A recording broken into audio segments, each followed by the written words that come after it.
আসসালামু আলাইকুম ওয়া রাহমাতুল্লাহ।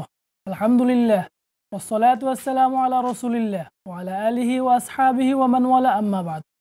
সুপ্রিয় দর্শক, কাছে কিংবা দূরে বিশ্বজুড়ে যে যেখান থেকে দেখছেন, মাহে রমাদানের এই বিশেষ সময়ে আপনাদেরকে স্বাগত জানাচ্ছি আপনাদের প্রিয় চ্যানেল জি টিভির পর্দায় মেসেজ একাডেমি বাংলাদেশ নিবেদিত প্রেরণার বাতিঘর অনুষ্ঠানে, powered by Islami bank foundation ও রুহ ইন্টারন্যাশনাল স্কুল। পুরো অনুষ্ঠান জুড়ে আপনাদের সাথে আছি আমি মোহাম্মদ সাজিদুল ইসলাম। সুপ্রিয় দর্শক, সাহাবীদের জীবন আচারমূলক অনুষ্ঠান প্রেরণার বাতিঘর অনুষ্ঠান। এই অনুষ্ঠানে আমরা এক একজন সাহাবীর জীবনী নিয়ে আলোচনা করব। গত পর্বে আমরা আলোচনা করেছিলাম সাহাবীদের মর্যাদা এবং বৈশিষ্ট্য। আজকে আমাদের যে বিষয়টি আমরা আলোচনা করব, সাহাবাই কেরামের রমাদান কেমন কাটতো। আর এই বিষয়ে আলোচনার জন্য আমরা স্টুডিওতে দেশের দুজন খ্যাতনামা ইসলামিক স্কলারকে আমন্ত্রণ জানিয়েছি। আপনাদের সাথে আমরা আমাদের মেহমানদেরকে পরিচয় করে দেব। শুরুতে আমাদের সাথে আছেন প্রাচ্যের অক্সফোর্ড খ্যাত ঢাকা বিশ্ববিদ্যালয়ের ইসলামিক স্টাডিজ ডিপার্টমেন্টের সম্মানিত অধ্যাপক প্রফেসর ডক্টর জহিরুল ইসলাম স্যার। আসসালামু আলাইকুম ওয়া রাহমাতুল্লাহি ওয়া বারাকাতুহু। স্যার কেমন আছেন? আছি আলহামদুলিল্লাহ, সবাই ভালো আছেন? জি আলহামদুলিল্লাহ। আমাদের সাথে আরেকজন মেহমান আছেন ঢাকা বিশ্ববিদ্যালয়ের ইসলামিক স্টাডিজ ডিপার্টমেন্টের সম্মানিত অধ্যাপক প্রফেসর ডক্টর ইউসুফ ইবনে হোসেন স্যার। আসসালামু আলাইকুম ওয়া রাহমাতুল্লাহি ওয়া বারাকাতুহু। স্যার কেমন আছেন? আলহামদুলিল্লাহ, আপনি কেমন আছেন? জি আলহামদুলিল্লাহ, আল্লাহ ভালো রেখেছেন। স্যার, আমরা প্রথমেই আপনার কাছে জানতে চাই, রাসূল সাল্লাল্লাহু আলাইহি সাল্লাম তো বলেছেন চাঁদ দেখে রোজা রাখো, চাঁদ দেখে রোজা ভাঙো। তো এক্ষেত্রে সাহাবায়ে কেরাম কোন নীতি অবলম্বন করতেন চাঁদ দেখার ক্ষেত্রে এবং রমাদানের সাহারির ক্ষেত্রে, যদি একটু বলতেন। বিসমিল্লাহ, আলহামদুলিল্লাহ, ওয়াসসালাতু ওয়াসসালামু আলা রাসূলিল্লাহ ওয়া মান ক্বালা বিকিলিহি ওয়া নাহাজা মানহাজাহু ইলা ইয়াউমিদ্দিন। আপনাকে ধন্যবাদ জানিয়ে আমি দর্শক শ্রোতাদেরকেও ধন্যবাদ জানাচ্ছি। আমরা আল্লাহ সুবহানাহু ওয়া তাআলার বড় একটি নিয়ামত এই উম্মার উপর, যে রমাদান মাস, যে মাসটি সাইয়্যিদুশ শুহুর, সকল মাসের নেতা, সকল মাসের চেয়ে বড় মর্যাদাপূর্ণ ডিগনিফাইড একটি মাস, সেটি আমরা পেয়েছি। এবং এই রমজান আমাদের কিভাবে কাটবে এই বিষয়ে আমরা কথা বলার জন্য স্টুডিওতে উপস্থিত হয়েছি। তো রমাদান হলো এমন একটি মাস যে মাসে কোরআন নাজিল হয়েছে। আল্লাহ তাআলা বলেছেন যে শাহরু রমাদান আল্লাযী উনজিলা ফীহিল কোরআন হুদাল লিন্নাস, মানুষের গাইডলাইন হিসেবে কোরআন নাজিল হয়েছে। সুতরাং যারা গাইডলাইন পেতে চায়, যারা সঠিক পথের দিশা পেতে চায়, যারা সত্য পথে থাকতে চায়, জান্নাতের পথে থাকতে চায়, তাদের একমাত্র অনলি অপশন হলো কোরআনের কাছে ফিরে আসা। এবং কোরআনের কাছে ফিরে আসার মাসই রমাদান। এই মাসে সাহাবায়ে কেরাম কোরআনের কাছে তাদের দেহ মন সব কিছু নিয়ে ফিরে আসতেন। তারা রমাদান শেষ হয়ে গেলে কিছু হারিয়ে ফেলেছেন এই চিন্তা করতেন। তাদের কাছে অস্থির লাগতো যে আমাদের সব কিছু শেষ হয়ে যাচ্ছে, আমরা অনেক বড় গুরুত্বপূর্ণ জিনিস হারিয়ে ফেলেছি। কারণ রাসূলুল্লাহ সাল্লাল্লাহু আলাইহি ওয়াসাল্লাম বলেছেন যে রমজানের মান হারুমা ফাকাদ হারুমা, যে রমজানের বরকত থেকে, মাগফিরাত থেকে বঞ্চিত হয়, সে আসলেই বঞ্চিত হয়, আসলেই হতভাগা হয়। সুতরাং তারা রমজান শেষ হলেই আরেকটি রমজান পাওয়ার জন্য, যাতে করে তারা সৌভাগ্যবান হতে পারে, তারা অপেক্ষায় থাকতেন। এবং রমজান আসার 2 মাস আগ থেকেই তারা প্রস্তুতি নিতেন, তারা দোয়া করতে থাকতেন। যেটা আমরা জানি রাসূলুল্লাহ সাল্লাল্লাহু আলাইহি ওয়াসাল্লাম বলেছেন যে আল্লাহুম্মা বারিক লানা ফি রজব ওয়া শাবান ওয়া বাল্লিগনা রমাদান। আল্লাহ আমাদের রজব এবং শাবানে বরকত দাও এবং আমাদেরকে রমাদান মাসে পৌঁছে দাও। তার মানে 2 মাস আগ থেকেই তাদের ভিতরে একটা আনন্দ, একটা আকাঙ্ক্ষা, একটা চেতনা, একটা ফিলিংস তা কাজ করতো যে তারা যাতে করে রমজান পর্যন্ত পৌঁছতে পারে। এবং রাসূলুল্লাহ সাল্লাল্লাহু আলাইহি ওয়াসাল্লাম, আপনারা জানেন যে রমজান মাসে যখন তিনি একদিন মিম্বারে উঠলেন, আবু হুরায়রা রাদিয়াল্লাহু আনহু বর্ণনা করেছেন, সয়দাল মিম্বারা ফাকালা আমিন আমিন আমিন, 3 বার আমিন বললেন। এবং সাহাবায়ে কেরাম জিজ্ঞাসা করলেন যে সয়দা মিম্বার ওয়াকুলতা আমিন আমিন আমিন, কেন এই কথা বললেন? তখন রাসূলুল্লাহ সাল্লাল্লাহু আলাইহি ওয়াসাল্লাম বলছেন যে জিবরিল আমিন আমার কাছে এসেছেন, এসে বলছেন যে মান আদারাকা রমাদান ফালাম ইউগফার লাহু ফাদাখালান নার আবাদাহুল্লাহ, যে ব্যক্তি রমজান পেল, রমজানের সে আমল করে, রমজানে কোরআন চর্চা করে, সাহরি ইফতার করে, নিজেকে ক্ষমা করতে, আল্লাহর কাছে তওবা করে, পাপ থেকে বিরত থেকে, মানে নিজেকে ক্ষমা করাতে পারলো না, জান্নাতে প্রবেশ করলো, জাহান্নামে প্রবেশ করতে পারলো না, তার সেজন্য আল্লাহর রহমত থেকে আবাদাহুল্লাহ, আল্লাহ তাকে রহমত থেকে অনেক দূরে সরিয়ে দেন। তখন বলেন, আপনি বলেন আমিন। তখন রাসূল সাল্লাল্লাহু আলাইহি ওয়াসাল্লাম আমিন বলেছেন, রাসূল মাকবুলুদ দোয়া। সাহাবীদের সামনে এই বিষয়টা স্পষ্ট ছিল, রমজান পাইলে যে কোনোভাবেই হোক তাদের যে রমজানের যে পাওয়া, যে থিং, যে অ্যাচিভমেন্ট, সেটা তাদের অ্যাচিভ করতে হবে। তারা অন্য কোনো চিন্তাই করতে পারতেন না।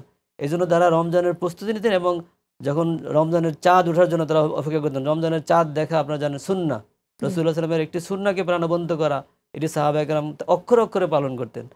ধন্যবাদ আপনাকে সুন্দর জ্ঞানগর্ভ আলোচনা তুলে ধরার জন্য। আমরা আসছি প্রফেসর ডক্টর জহিরুল ইসলাম স্যারের কাছে। স্যার সাহাবাই কেরামের রমাদানের প্রতি যে গুরুত্ব, রমাদানের পূর্বে যে পরিকল্পনা, কিভাবে তারা রমাদানকে ইবাদতের মাধ্যমে শেষ করবে, পার করবে, এক্ষেত্রে যদি তাদের এই পরিকল্পনার সম্পর্কে আপনি একটু বলতেন। নাহমাদুহু ওয়া নুসাল্লি আলা রাসূলিল কারীম, আম্মা বাদ। যে যারা দেখছেন সকলকে স্বাগত জানাচ্ছি। একটা গুরুত্বপূর্ণ বিষয়ে আমরা আলোচনা করছি। এর মধ্যে আলোচনা করেছেন ডক্টর ইউসুফ স্যার যে রমজান মাস আসলে এটার যে একটি গুরুত্ব, এই গুরুত্বের ব্যাপারে কিন্তু আল্লাহ তাআলা পবিত্র কোরআনে বলে দিয়েছেন যে শাহরু রমাদান আল্লাযী উনজিলা ফিহিল কোরআন একটা গুরুত্ব। আর এই আরেকটা হচ্ছে লাইলাতুল কাদর আছে এই রমজান মাসে, এটাও অনেক বেশি গুরুত্ব। লাইলাতুল কাদর খায়রুম মিন আলফি শাহর, 1000 মাসের চাইতেও উত্তম। এটা আসলে সংখ্যা গণনার জন্য বলা হয় না, এটা আসলে আধিক্য বোঝানোর জন্য কিন্তু বলা হয়েছে। তো সাহাবীরা এটাকে একটা নিয়ামত মনে করতেন, এটাকে একটা বড় একটা গনিমত মনে করতেন, যে এটা বড় একটা প্রাপ্তি, এবং এই জন্যই 2 মাস আগের থেকেই কিন্তু আমরা সেই প্রস্তুতিগুলিতে দেখতে পাই। এবং সেই প্রস্তুতিগুলির জন্য তারা মানে মানে কখন আসবে তারা প্রচণ্ডভাবে আগ্রহী হয়ে থাকতেন এবং খুবই আনন্দিত হতেন যে রমজান মাস আসতেছে। এই হিসেবে তারা মানসিকভাবে প্রস্তুতি নিতেন এবং অন্য সকল কাজ আগেই গুছিয়ে নিতেন যাতে আমরা, এবং তারা পরিপূর্ণভাবে রমজান মাসটাকে আল্লাহর ইবাদত বন্দেগী এবং এটার পরিপূর্ণ হক আদায় করে তারা পালন করতে পারেন। এবং সেই জন্য আমরা এর থেকেও শিক্ষা নিতে পারি। আমাদের বর্তমান সমাজে দেখা যায় রমজান মাস শুরু হলেই সব জায়গায় কেনাকাটার ধুম পড়ে যায়, ঈদের বাজার এবং সব মার্কেটগুলি খোলা থাকে সারা রাত পর্যন্ত, এবং মনে হচ্ছে যেন এটা কেনাকাটার মাস অথবা এটা একটা উৎসব আমেজের একটা মাসের মতো মনে হচ্ছে। তা আমরা কিন্তু সাহাবীদের ওই আমল থেকে শিক্ষা নিতে পারছি না, বরং আমাদের উচিত হবে রমজান মাসে নিত্যপণীয় বাজারগুলিও পর্যন্ত আগে যেগুলি করা সম্ভব সেগুলো যদি আমরা আগেই সম্পন্ন করে ফেলি, রমজান মাসকে শুধুই মাত্র ইবাদত বন্দেগী এবং একবারে নিজেকে গঠন করা এবং আত্মশুদ্ধি করা, তাকে অবলম্বন করা, এর প্রস্তুতি হিসেবে আমরা নিজেদেরকে কাজে লাগাতে পারি। এবং কেনাকাটা, ঈদের আনন্দ আছে বটে, এটার জন্য রমজান মাসকেই কেন বাছাই করতে হবে? আমরা এর আগেও কিন্তু এটা সম্পন্ন করা সম্ভব অনেকের পক্ষে, এটা পরিকল্পনা থাকলেই সম্ভব।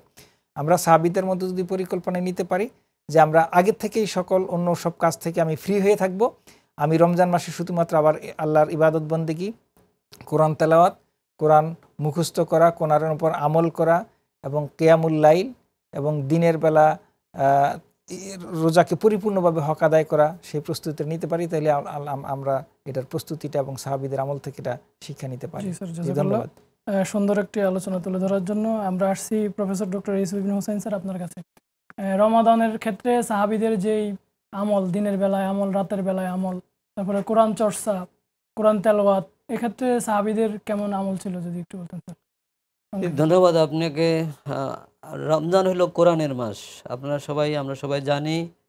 তো এই মাসকে কোরআন হলো পৃথিবীর একমাত্র গ্রন্থ, যেখানে রাসূলুল্লাহ সাল্লাল্লাহু আলাইহি ওয়াসাল্লাম বলেছেন যে আলী রাদিয়াল্লাহু তাআলা আনহু একবার রাসূলুল্লাহ সাল্লাল্লাহু আলাইহি ওয়াসাল্লামের কাছে ছিলেন এবং তিনি বললেন যে তোমরা যারা, আলীকে লক্ষ্য করে বললেন যে ইন্নাকুম সাতারাউনা ফিতান, তোমরা অনেক ফিতনা দেখতে পাবে।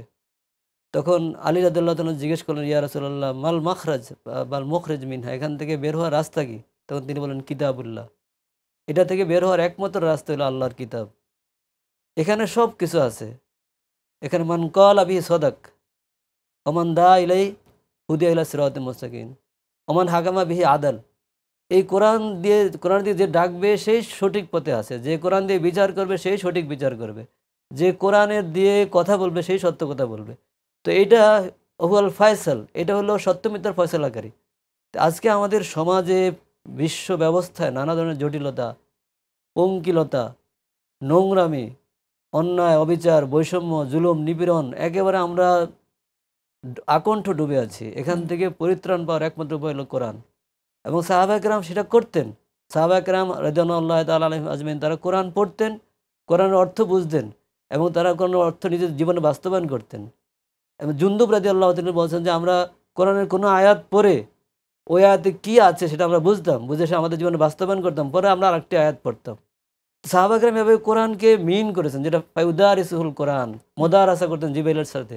মোদারাসা মানে শুধু তেলাওয়াত না, তেলাওয়াত অবশ্যই সওয়াব আছে, কিন্তু মোদারাসা মানে শুধু তেলাওয়াত না, এই কোরআন থেকে শিক্ষা নেয়া। হযরত বেলাল রাদিয়াল্লাহু তাআলা আনহু একদিন রাসূলুল্লাহ সাল্লাল্লাহু আলাইহি ওয়াসাল্লামের কাছে তাকে ফজর নামাজের সময় ডাকতে আসলেন। এসে দেখলেন যে রাসূলুল্লাহ সাল্লাল্লাহু আলাইহি ওয়াসাল্লাম ইন্না ফি খালকিস সামাওয়াতি ওয়াল আরদি ওয়াখতিলাফিল লাইলি ওয়ান নাহারি লাআয়াতিল লিউলিল আলবাব, এই আয়াত পড়ছেন এবং রসুল সাল্লাম কান্না করছেন। জি তখন বেলাল রাদিয়াল্লাহু তাআলা রসুল বললেন, বেলাল, যারা এই এই কোরআন পড়বে কিন্তু কোরআন থেকে শিক্ষা নেবে না, কোরআন নিয়ে গবেষণা করবে না, তারা কোনোদিন মুক্তি পাবে না, কোনোদিন সফল হতে পারবে না। সুতরাং আজকে আমরা শুধু তেলাওয়াত করবো, অবশ্যই সওয়াব আছে, কিন্তু তেলাওয়াতের মাধ্যমে আমাদের আমাদের আরও কিছু করতে হবে। রাসূলুল্লাহ সাল্লাল্লাহু আলাইহি ওয়াসাল্লাম নিজে তার উপরে কোরআন নাজিল হয়েছে। তিনি আব্দুল মাসউদ রাদিয়াল্লাহু তাআলাকে একদিন বললেন যে আমাকে কোরআন শোনাও। জি তো তিনি আব্দুল মাসউদ রাদিয়াল্লাহু তাআলা বললেন যে আপনার উপর কোরআন নাজিল হয়েছে, আমি আপনাকে কোরআন শোনাবো, এটা কেমন? বলে উহিব্বু আন আসমা মিন গায়রি, আমি আমাকে ছাড়া অন্যের কাছ থেকে আয়াত কিছু শুনতে চাই। তো আব্দুল মাসউদ রাদিয়াল্লাহু তাআলা কোরআন তেলাওয়াত করে তাকে শুনিলেন এবং এক পর্যায়ে রাসূল সাল্লাল্লাহু আলাইহি ওয়াসাল্লাম তাকে বললেন, তুমি থামো, আমি আর নিতে পারছি না। মানে রসুল কোরআন, আব্দুল মাসউদ পড়ছেন আর রাসূলুল্লাহ সাল্লাম কান্না করতেছেন। তাহলে এই যে কোরআনের অর্থ অনুধাবন করে পড়া, যেটা আমার ভিতরে একটা বিপ্লব সৃষ্টি করবে, একটা জাগরণ সৃষ্টি করবে, আমার মৃত মৃত আমিকে জীবিত করে তুলবে। আমি তো মৃত, জি কোরআনই আমাকে জীবিত করতে পারে। সেই ধরনের চর্চা কোরআনের করলেই এই রমজান সার্থক হবে এবং সাহাবীদের অনুকরণ করা হবে। ডক্টর ইউসুফ বিন হোসেন স্যারের কাছে শুনছিলাম সাহাবাই কেরাম রমাদানে কেমন রাত কাটাতেন, কোরআন তেলাওয়াত, এসব সম্পর্কে আমরা শুনছিলাম। আমরা আসছি এখন আমাদের আরেকজন মেহমান প্রফেসর ডক্টর জহিরুল ইসলাম স্যারের কাছে। স্যার, সাহাবাই কেরাম রমাদানে ইবাদত কেমন কাটাতেন আমরা শুনছিলাম। এখন আসছি সাহাবাই কেরাম ইবাদতের পাশাপাশি ইফতার কিভাবে ইফতার করতেন, কি ধরনের খাবার দিয়ে ইফতার করতেন। আমাদের সমাজে তো দেখা যায় আমরা রমাদান আসলে ইফতার নিয়ে, সাহারি নিয়ে আমরা একদম মানে হুমড়ি খেয়ে পড়ি, কিভাবে ভালো খাওয়া যায়, কত ভালো কে কার থেকে বেশি ভালো খাইতে পারে, কিন্তু ইবাদতের চেয়ে মানে খাওয়ার প্রতি বেশি আকর্ষণ থাকে। তো এই ক্ষেত্রে যদি একটু বলতেন আমাদের দর্শকদের উদ্দেশ্যে। জি, আপনাকে ধন্যবাদ, অনেক সুন্দর গুরুত্বপূর্ণ কথা বলেছেন। সাহাবায়ে কেরাম রাসূল সাল্লাল্লাহু আলাইহি ওয়াসাল্লামের যে সুন্নাহ অনুযায়ী কিন্তু সারা বছরই খাওয়া দাওয়া করতেন, এটা কিন্তু ঠিকই আছে যে রাসূল সাল্লাল্লাহু আলাইহি ওয়াসাল্লামের সুন্নাহ হচ্ছে যে খাবারের 3 ভাগের 1 ভাগ হচ্ছে আমি খাদ্য, আর 3 ভাগের 1 ভাগ হচ্ছে পানীয়, আর 1 ভাগ হচ্ছে ফাঁকা থাকবে। এটা হচ্ছে সাধারণ একটা নিয়ম রাসূলুল্লাহ সাল্লাল্লাহু আলাইহি ওয়াসাল্লামের জন্য। আর রমজান মাসে কিন্তু তারা আরও বেশি এটার থেকে আরও বেশি আর একটু কৃচ্ছতা সাধন করতেন এবং তারা সাধারণত আমরা দেখছি যে পানি এবং খেজুর দিয়ে ইফতার করতেন, দুধ এবং রুটি এবং অন্য গোশত যদি থাকতো যার যাই সুবিধা অনুযায়ী, এবং সাহারি খাওয়ার ক্ষেত্রেও কিন্তু এটা খেতেন। এবং রাসূল সাল্লাল্লাহু আলাইহি ওয়াসাল্লামের হাদিসে অনুযায়ী কিন্তু এটা সুন্নাহ যে সাহারি খেতে হবে। যে আমরা যদি বলি যে না আমি শুধু ইফতার করেছি আর সাহারিতে উঠবই না বা খাবো না, এটা কিন্তু সুন্নাহর খেলাফ হবে। সাহারি খাওয়াটাই সুন্নাহ, সাহারি খেতে হবে। এবং আমরা দেখলাম যে হযরত আবু হুরায়রা রাদিয়াল্লাহু তাআলার একটা হাদিস আমরা পাচ্ছি যে আবু হুরায়রা রাদিয়াল্লাহু তাআলার একটা হাদিসে বললেন যে আমাদের কাছে 5টা খেজুর দিয়ে আমরা ইফতার করলাম, এরপরে 5টা খেজুর আমি সাহারির জন্য রাখলাম, সাহারিতে খাবো, আবার 5টা খেজুর রাখলাম আমি আরেকজন রোজাদারকে ইফতার করাবো বলে, এবং অন্য রোজাদারকেও কিন্তু তারা ইফতার করাতেন। এবং এটারও কিন্তু অনেক ফজিলত আছে। রাসূল সাল্লাল্লাহু আলাইহি ওয়াসাল্লাম বলেছেন যে ব্যক্তি রোজাদারকে ইফতার করাবে সে একটা রোজাদারের সমপরিমাণ সওয়াব পাবে এবং তার মধ্যে কোনো সওয়াব কমতি হবে না। সুতরাং রোজাদারকে ইফতার করানোরও আমার পরিকল্পনা থাকতে হবে এবং নিজেও যদি অনেক বেশি খাবার খেতে খেতে একবারে পরিপূর্ণ গলা পর্যন্ত, এটা কিন্তু রাসূলের সুন্নাহর খেলাফ এবং এটা হচ্ছে আমাদের জন্য অস্বস্তিকর এবং স্বাস্থ্যের জন্য হানিকর। এবং আবু হুরায়রা রাদিয়াল্লাহু তাআলা আরেকটা হাদিস আছে, রাসূল বলেছেন আখশা আন আসবা, তিনি ভয় পেতেন যে আর আমি বেশি খেয়ে ফেলতেছি কিনা, আমার কি একবারে মানে বেশি পরিতৃপ্ত হয়ে যাচ্ছে কি, আমি কি বেশি পরিতৃপ্ত খেয়ে ফেলছি, ওই ভয় করতেন যে না বেশি খাওয়া হয়ে যাচ্ছে মনে হয়, খেতেন না। এবং তিনি এটা ভয় করতে থাকতেন যে কতটুকু পরিমাণ নিলে আমি রাসূলের সুন্নাহর মধ্যে পালন করতে পারি। সুতরাং ওনারা কিন্তু এই বিষয়টা অনেক খেয়াল করতেন, নিজেরাও পরিমিত খেতেন এবং এখানে কিন্তু খাবার দাবারটাকে খুব বেশি গুরুত্ব দেওয়ার কিছু নেই। এটা অ্যাজ ইউজুয়াল মানুষের প্রয়োজন অনুযায়ী সে খাবার যতটুকু আল্লাহ রিজিক রেখেছেন সেটা তো আসবেই। আমরা আসছি প্রফেসর ডক্টর ইউসুফ বিন হোসেন স্যার আপনার কাছে। স্যার, আমরা জানি যে রমজান মাস আসলে রাসূল সাল্লাল্লাহু আলাইহি ওয়াসাল্লাম তো এমনিতেই দানশীল ছিলেন, মানুষের মধ্যে শ্রেষ্ঠ দানশীল ছিলেন। রমজান মাস আসলে তার দানের পরিমাণ আরও বৃদ্ধি পেত, আর ওনার সাথে সাথে সাহাবায়ে কেরামও দানের ক্ষেত্রে প্রতিযোগিতা করতেন। তো এক্ষেত্রে সাহাবায়ে কেরাম রমাদানে দান সদকার ক্ষেত্রে কিভাবে তারা কেমন নীতি ফলো করতেন? রাসূলুল্লাহ সাল্লাল্লাহু আলাইহি ওয়াসাল্লামের বিষয়ে ইবনে আব্বাস রাদিয়াল্লাহু তাআলা আনহু তিনি বলেছেন, কানা রাসূলুল্লাহ সাল্লাল্লাহু আলাইহি ওয়াসাল্লাম আজওয়াদান নাস ওয়া কানা আজওয়াদা মা ইয়াকুন ফি রমাদান হিনা ইয়ালকাহু জিবরিল ওয়া কানা জিবরিলু ইয়ালকাহু ফি কুল্লি লাইলাতিন ফায়ুদারিসুল কুরআন ক্বালা রাসূলুল্লাহ সাল্লাল্লাহু আলাইহি ওয়াসাল্লাম আজওয়াদু বিল খাইলি মিনার রিহিল মুরসালা। এই বিখ্যাত হাদিসটি আমরা রাসূলুল্লাহ সাল্লাল্লাহু আলাইহি ওয়াসাল্লামের দানের বিষয়ে জানতে পারি। রাসূল সাল্লাল্লাহু আলাইহি ওয়াসাল্লাম বলেছেন যে রাসূল সাল্লাল্লাহু শুধু রমজানে না, রমজানের বাইরেও দান করতেন। তিনি রমজানে যেমন দান করতেন, রমজানের বাইরেও দান করতেন, এমন না শুধু রমজানে দান করতেন। এবং এখানে বলা হয়েছে যে রমজানে তার দানটা বেড়ে যেত প্রভাতের বাতাসের মতো, মানে কোনো সীমাহীনভাবে তিনি দান করতেন। যখন ইফতারের সময় বারিরা রাদিয়াল্লাহু তাআলা আনহা তার দাসী ছিলেন, তাকে বললেন যে ইফতার দাও, বারিরা শুধু পানি নিয়ে আসলেন। তখন আয়েশা রাদিয়াল্লাহু তাআলা আনহা বললেন যে কোনো খেজুর নাই? বলছে না, কোনো খেজুর তো আপনি সব তো আপনি দিয়ে দিয়েছেন। তাহলে রমজানের দিন একজন মহিলা উম্মাহাতুল মুমিনিন একজন তিনি সাহাবিয়া, তিনি পুরা খেজুর দান করে দিয়েছেন। এটা রাসূলুল্লাহ সাল্লাল্লাহু আলাইহি ওয়াসাল্লামের সাহাবীদের প্র্যাকটিস। রাসূলকে তারা যা করতে দেখতেন তারা তাই করতেন। আমরা জানি ইবনে ওমর রাদিয়াল্লাহু তাআলা আনহু রাসূল সাল্লাল্লাহু আলাইহি ওয়াসাল্লাম যখন সফরে যেতেন, যেখানে বসে তিনি প্রাকৃতিক প্রয়োজন সারতেন, ইবনে ওমর কোনোদিন সেই রাস্তা দিয়ে গেলে সেখানে বসতেন, তার প্রাকৃতিক প্রয়োজন থাক আর না থাক। জি। তারা রাসূলকে হুবহু অনুসরণ করতেন। এ টু মানে জেড অনুসরণ করতেন, টপ টু বটম অনুসরণ করতেন। তারা তো এইজন্য রাসূল সাল্লাল্লাহু আলাইহি ওয়াসাল্লামের দানশীলতা, রাসূলুল্লাহ সাল্লাল্লাহু আলাইহি ওয়াসাল্লামকে একজন মহিলা একটা খুব নিজ হাতে বানিয়ে একটা সুন্দর চাদর দিলেন, নিজ হাতে কারুকার্য করে দিলেন এবং রাসূল সাল্লাল্লাহু আলাইহি ওয়াসাল্লাম মহিলা অনেকদিন হয়তো ১ বছর ৬ মাস কাজ করে এটি দিয়েছেন, রাসূল সাল্লাল্লাহু আলাইহি ওয়াসাল্লাম গ্রহণ করেছেন এবং ওটি পরে তিনি মসজিদে এসেছেন। এক সাহাবী এসে বললেন যে ইয়া রাসূলুল্লাহ, এই চাদরটা আমাকে দিয়ে দেন। জি। তো রাসূল সাল্লাল্লাহু আলাইহি ওয়াসাল্লাম মসজিদে কিছুক্ষণ থাকলেন, থেকে উঠে চলে গেলেন এবং বাসায় যেয়ে সেই চাদরটি খুলে অন্য একটি কাপড় পরে এসে সাহাবীকে দিয়ে দিলেন। জি। তখন অন্যান্য সাহাবীরা খুব কষ্ট পেলেন যে আপনি চাদরটা দিয়ে দিলেন, বা তুমি রাসূলের কাছে চাদরটা চাইলা, চাদরটা মাত্র রাসূল পেয়েছেন, একজন মহিলা তাকে দিয়েছেন। তখন তিনি বলছেন আমি চাই এই চাদর দিয়ে আমার কাফন হবে। হুম। এবং সেটি হয়েছিল, তার সেই চাদর দিয়ে তাকে কাফন করা হয়েছিল। তা রাসূল সাল্লাম মানে কখনো লাম ইয়াকুল লা ইল্লা ফি তাশাহুদিহি লাউলা তাশাহুদু লাকানা লাউ নামি। জি। রাসূল সাল্লাম তাশাহুদ ছাড়া কোথাও লা বলতেন না, কোথাও নাই এই কথা বলতেন না। আর বলছেন যদি তাশাহুদ না থাকতো তার সেই লাটাও না হয়ে যেত, হা হয়ে যেত। জি। অর্থাৎ রসুলের জীবনটাই ছিল পজিটিভ।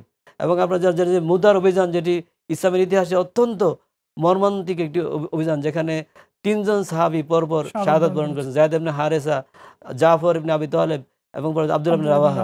আব্দুল্লাহ ইবনে রাওয়াহা রাদিয়াল্লাহু তাআলা আনহু, তিনি যখন ২ জন সাহাবী তিনি সেদিন রোজা ছিলেন, জি। তিনি তৃতীয় সেনাপতি এবং তিনি রোজা ছিলেন, তিনি ইফতার করেছেন। তিনি যখন একটু করে গোস্ত দিয়ে তিনি ইফতার করতে নিয়েছেন, তখনই তার যুদ্ধের তিনি শুনেছেন যে আগের ২ জন সেনাপতি শাহাদাত বরণ করেছেন। জি। তখন তিনি সেই গোস্তের টুকরা ফেলে যুদ্ধের ময়দানে যে মানে ইফতারটা করতে পর্যন্ত পারেননি, যুদ্ধ রমজান অবস্থায় তিনি মুখের গোস্ত ফেলে দিয়ে যুদ্ধ করে শাহাদাত বরণ করলেন। এটি হলো সাহাবীদের রমাদান। এই প্র্যাকটিস যদি আমরা করি তাহলে আমাদের সম্মান, আমাদের হৃদয় গৌরব ফিরে আসবে। আমরা মুসলিম জাতি হিসেবে আবার মাথা তুলে দাঁড়াতে পারবো। কোরআন থেকে আমরা বেনিফিট নিতে পারবো, আমরা রমজানের শিক্ষা নিতে পারবো। আল্লাহ তাআলা আমাদের সবাইকে তৌফিক দান করুন। জাযাকাল্লাহ স্যার, সুন্দরভাবে আমাদের দর্শকদের উদ্দেশ্যে তুলে ধরার জন্য। আমরা আসছি প্রফেসর ডক্টর জহিরুল ইসলাম স্যারের কাছে। স্যার, আমরা মানে জানতে চাই রমজানের শেষ দশকে যে ইতিকাফ, তারপরে রমজান আসলে সাহাবায়ে কেরাম বেশি বেশি আল্লাহর কাছে দোয়া করতেন, এক্ষেত্রে সাহাবীদের কেমন নীতি ফলো করতেন যদি একটু বলতেন। রাসূলুল্লাহ সাল্লাল্লাহু আলাইহি ওয়াসাল্লাম রমজান মাসকে তো গুরুত্ব দিতেনই এবং ইতিকাফের জন্য শেষ ১০ দিন রাসূলুল্লাহ সাল্লাল্লাহু আলাইহি ওয়াসাল্লাম ইতিকাফ করেছেন আজীবন। রাসূল সাল্লাল্লাহু আলাইহি ওয়াসাল্লাম যতদিন ছিলেন, আয়েশা রাদিয়াল্লাহু তাআলার হাদিস হচ্ছে কোনোদিন তিনি ইতিকাফ পরিত্যাগ করেন নাই জি। এবং ইতিকাফ সবসময় করেছেন, সাহাবীরাও তার সাথে ইতিকাফ করেছেন। এবং এখানে রাসূল সাল্লাল্লাহু আলাইহি ওয়াসাল্লাম লাইলাতুল কদরকে খোঁজার জন্য কিন্তু বলেছেন তোমরা শেষ ১০ দিনের বেজোর রাত্রিতে লাইলাতুল কদর তালাশ করো, অন্বেষণ করো। সুতরাং কেউ যদি ইতিকাফ করে তার ফায়দা হচ্ছে সে তো কিয়ামুল লাইল হলো, আল্লাহর ইবাদত বন্দিগিও হলো এবং তার জন্য এই লাইলাতুল কদর এটার নসিব হওয়ার খুবই সম্ভাবনা। এই জন্য ইতিকাফ আমাদের অবশ্যই করা উচিত এবং যারা মহিলারা থাকবেন তারাও তাদের ঘরের কোনো অংশে তারা ইতিকাফ করতে পারেন এবং এর মাধ্যমে আমরা লাইলাতুল কদরকে তালাশ করতে পারি। এবং সাহাবীরা এই জন্য আরও বিশেষভাবে লাস্টের ১০ দিনকে অনেক বেশি গুরুত্ব দিতেন। এই ১০ দিন বলা যেতে পারে মানে খাওয়া নামাজ এর মধ্যে আর শুধু ইবাদত বন্দিগির মধ্যেই তারা পরিপূর্ণভাবে পুরো সময়টা তারা কাজে লাগাতেন। এবং রাসূল সাল্লাল্লাহু আলাইহি ওয়াসাল্লাম যে দোয়া শিখিয়েছেন, আমরা যে হাদিসটা জানি, রাসূল সাল্লাল্লাহু আলাইহি ওয়াসাল্লাম বলেছেন আল্লাহুম্মা ইন্নাকা আফুউন তুহিব্বুল আফওয়া ফাআফু আন্না ইয়া কারীম। এরকম আর কয়েকটা দোয়া আছে যে রাসূল সাল্লাল্লাহু আলাইহি ওয়াসাল্লাম বলছেন, আয়েশা রাদিয়াল্লাহু বললেন যে আমি কি চাইতে পারি। রাসূল সাল্লাল্লাহু আলাইহি ওয়াসাল্লাম তখন এই দোয়াটা শিক্ষা দিয়েছেন যে তুমি রমজান মাসের এই দোয়াটা করবে এবং তারা বেশি বেশি দোয়া করতেন এবং দোয়া হচ্ছে মুখুল ইবাদা এবং সুতরাং দোয়াটাও কিন্তু একটা ইবাদতের অংশ। আমরাও উচিত হবে যে আমাদের এই সাহাবীদের আমল থেকে নিজেদের আমাদের অন্য সকল কাজকে বাদ দিয়ে ইতিকাফে মনোনিবেশ করা এবং দোয়া, ইবাদত বন্দেগী এবং কোরআন তেলাওয়াত করা। কোরআন তেলাওয়াত করাও কিন্তু অন্যতম একটা দোয়া এবং এটা থেকে আমল করার শিক্ষণীয় বিষয়গুলি কিন্তু ইউসুফ স্যার বলেছেন অলরেডি। সুতরাং ওই সময়গুলিকে আমরা পরিপূর্ণভাবে যাতে কাজে লাগাতে পারি, আল্লাহ আমাদের তৌফিক দান করেন। জি স্যার, আপনাকে ধন্যবাদ। স্যার, আপনার থেকে আমরা একটু ছোট্টভাবে জানতে চাই, আমরা এই যে সাহাবীরা রমাদান কেমন কাটতো, এক্ষেত্রে আমাদের জন্য, আমাদের দর্শকদের উদ্দেশ্যে কি শিক্ষা, কি মেসেজ হতে পারে যদি একটু সংক্ষেপে বলতেন। আমাদের শিক্ষণীয় বিষয় হচ্ছে, প্রথমত আমরা রমজান মাসের আগে থেকেই, আমাদের যেহেতু খুবই সন্নিকটে, আমাদের এখন যেই সময়ের মধ্যে যতটুকু আছে, আমরা পরিপূর্ণ আগের থেকেই সকল কিছুকে ক্লোজ করে আমরা রমজান মাসের জন্য পরিপূর্ণ প্রস্তুতি নিব। অন্য সব কাজগুলিকে আমরা যেটি করার অবশ্যক, খুবই আবশ্যক, সেটাকে ছাড়া আমরা অন্য কাজকে পরিত্যাগ করব। কোরআন তেলাওয়াত করব, কোরআনের আমল করব। সম্ভব হলে আমার পরামর্শ হচ্ছে পবিত্র কোরআনের অধ্যয়ন করা, অর্থসহ, তাফসির সহ, ব্যাখ্যা সহ শিখা।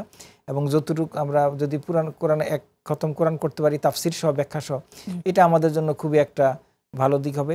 এবং আমরা কিছু কিছু আয়াত, গুরুত্বপূর্ণ আয়াতগুলি মুখস্থ করতে পারি, শিখতে পারি কিছু আয়াত, এবং হাদিসও আমরা পড়ব। এবং আমরা লাস্ট 10 দিন অবশ্যই ইতিকাফের মধ্যে আমরা মনোনিবেশ করব। আর যদি তাও সম্ভব না হয়, আমরা প্রত্যেক দিন সেহরিতে খাবার ওঠার সময় আগে, আমি 30 মিনিট বা 1 ঘন্টা সময় আগে হাতে নিয়ে উঠি, আমি তাহাজ্জুদ নামাজটা পড়ি, কিয়ামুল লাইলটা করি, তারপর আমি সেহরি খেয়ে এবং তারপর ফজর নামাজ পড়তে যাই। তাহলে হচ্ছে কি, এই সময়গুলোকে আমাকে আমার একটা কাজে লাগানো যাবে আর কি। এই সংক্ষিপ্ত কথা বলে শেষ করছি। ধন্যবাদ। প্রফেসর ডক্টর জহির স্যার, আপনাকে অসংখ্য ধন্যবাদ কষ্ট করে এসে আমাদেরকে সময় দেওয়ার জন্য। ডক্টর ইউসুফ বিন হুসাইন স্যার, আপনাকে অসংখ্য ধন্যবাদ আমাদের কষ্ট করে সময় দেওয়ার জন্য। আল্লাহ আপনাদের সময়গুলোকে কবুল করুন, আমিন। সুপ্রিয় দর্শক, আমরা আমাদের এই প্রোগ্রাম সাহাবীদের জীবন আচারমূলক প্রোগ্রাম, সাহাবীদের জীবন আচার নিয়ে আমরা এই প্রোগ্রামে আলোচনা করে থাকবো প্রেরণার বাতিঘর অনুষ্ঠানে। আগামী দিন আমরা রাসূল সাল্লাল্লাহু আলাইহি সাল্লামের একজন প্রিয় সাহাবীর জীবনী নিয়ে হাজির হয়ে যাব। ততক্ষণে আল্লাহ রাব্বুল আলামিন আপনাদেরকে ভালো রাখুন। সুবহানাকাল্লাহুম্মা ওয়া বিহামদিকা আশহাদু আল্লা ইলাহা ইল্লা আনতা আস্তাগফিরুকা ওয়া আতুবু ইলাইক। আসসালামু আলাইকুম ওয়া রাহমাতুল্লাহ।